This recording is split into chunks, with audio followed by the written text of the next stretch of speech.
Hello everyone, welcome back to my channel. I'm Chanel. I am happily married to my man's.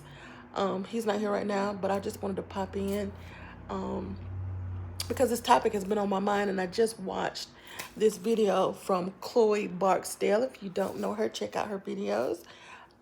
She's among the 50 plus club, such as myself and my husband. She focuses on many things, but oftentimes relationships. And I just wanted to say this: marrying the right one, marrying the right one, being in a relationship with the right one changes everything about your relationship. Everything. Initially, now I knew I loved my husband, and I knew he and I were a great fit for one another. But what solidified it for me is when my mom passed away. Oh Lord. When my mom passed away, although my mom was terminally ill, and we knew at some point that the disease, cancer, would take her from us. And I was preparing. I never had anxiety until my mom was diagnosed for the second time with metastatic breast cancer that had spread from her breast to her liver, to her bones.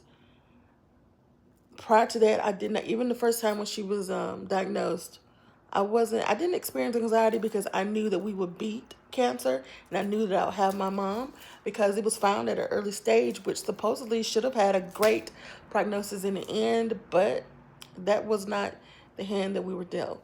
But although I knew that my mom, that eventually, as the years went by, she made it 3 years after the second diagnosis, but that last year was really, really rough.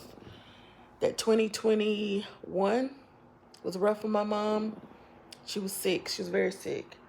And the sicker she got, the more anxiety I had. Shh. Look at my little bodyguard. So,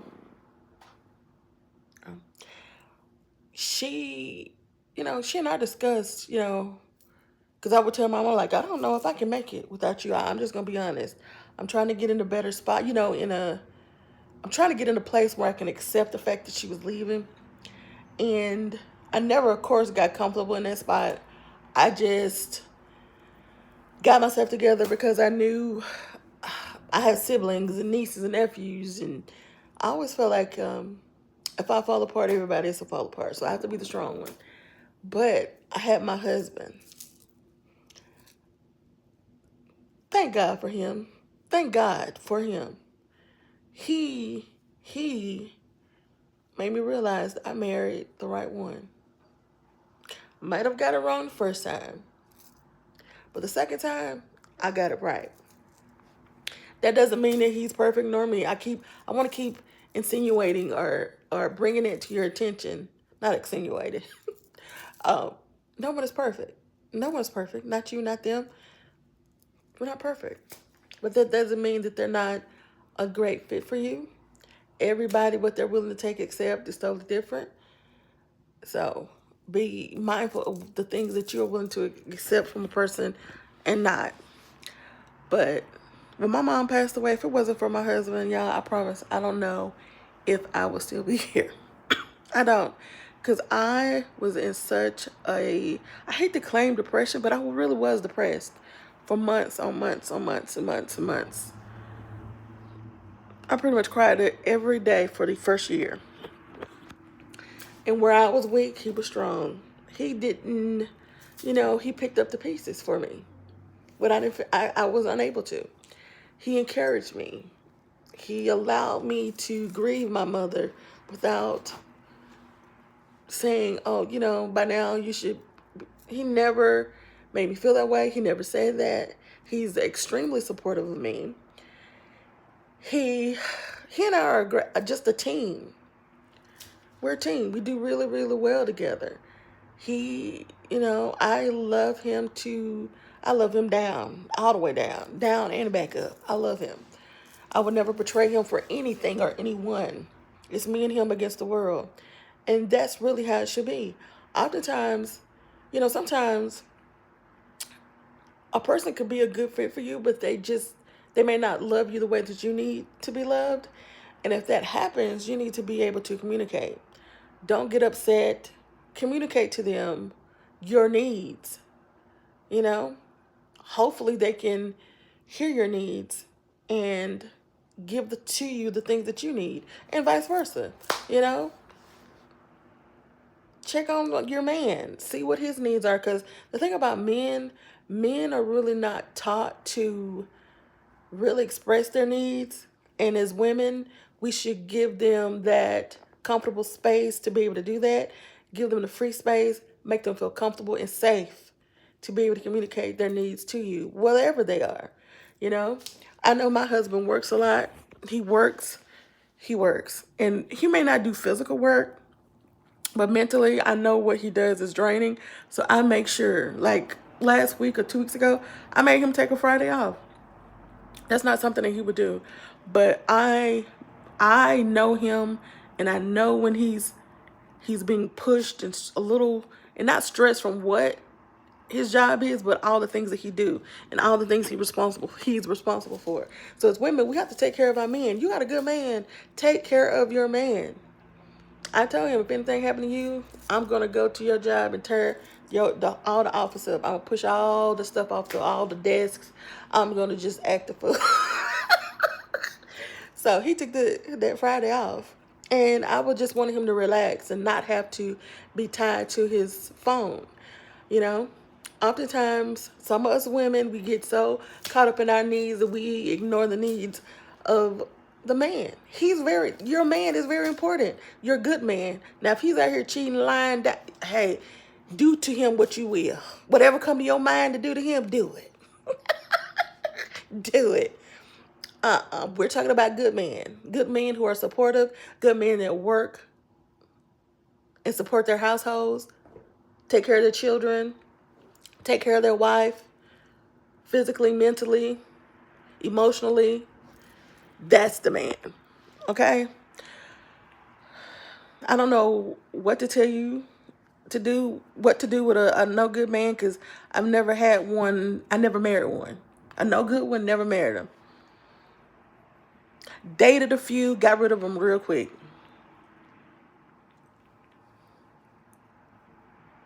One relationship that I was in when I was very young, I was in my early 20s, was probably one of the most toxic relationships that I had been in.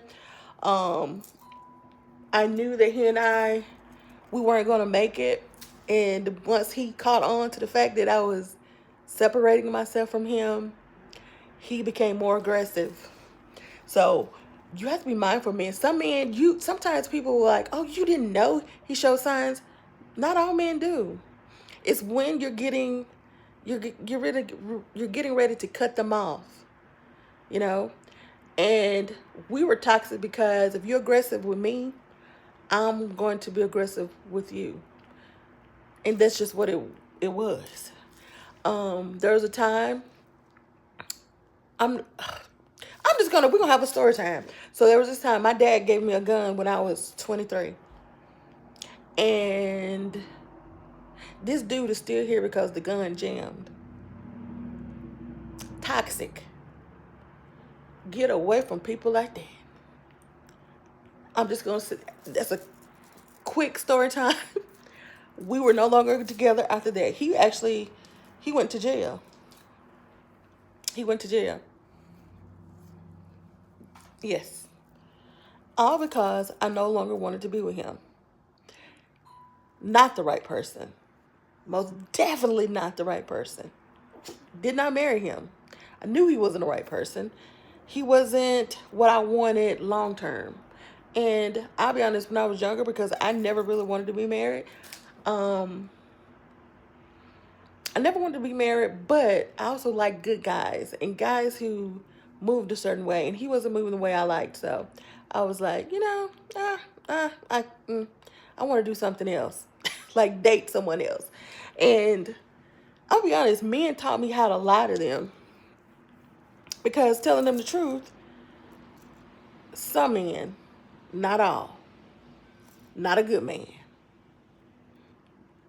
because I learned that when you wanted to break up with, honestly, come to them and say, hey, this is not working.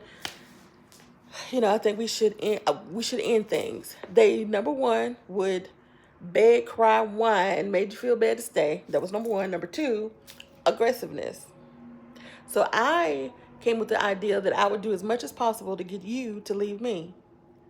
That way, you're gone, you're happy, you think you've gotten that you won, and I want you to think that way. So you'll leave me alone.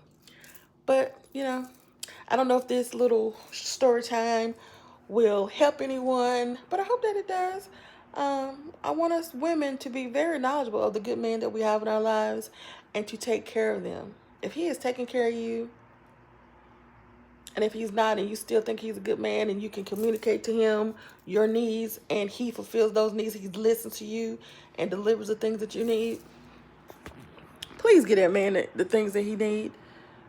Oftentimes, what men need is very minute. Very. So I know you can do it, if that's what you want. Because I'm also a woman that believes women can do whatever they want. They can be in a relationship. They can be single if they want to. They can be mothers if they want to. And if they don't have to, because I'm not a mother. Never wanted to be. I'm an aunt. Proud aunt. Proud TT. But I want women to rise up and fulfill all of their dreams. Whatever they look like, whatever they are. Be free. Live your life. Don't allow society to dictate to you what you should do, what your life should look like. Don't. We only have one life to live, and before we know it, it will be over. Before you know it, you'll be 18, and then you'll be 70 or 53 like me. But my life isn't over. Not at all. I'm living my life freer than I ever have in my life. I've always been somewhat of a free spirit, but I'll be honest, I lived a lot of my life with my mom to make her proud. And now that she's gone, I do pretty much what I want. And I want you to as well. Okay? Now that I'm done rambling, I'm going to go ahead and end this video. Thank you to all my new subscribers, all of you who return to my videos, all of you who join my lives and ask all these different questions. And after you watch this video, please go back to my other videos and watch them to their entirety. I'm trying to get monetized, and the only way to do that is get my hours. I have my subscribers. I got that. Now I need the hours, people. So I guess I'm going to be making videos every day and going live every day until I get monetized. So, yeah. Y'all have a great day. Smooches.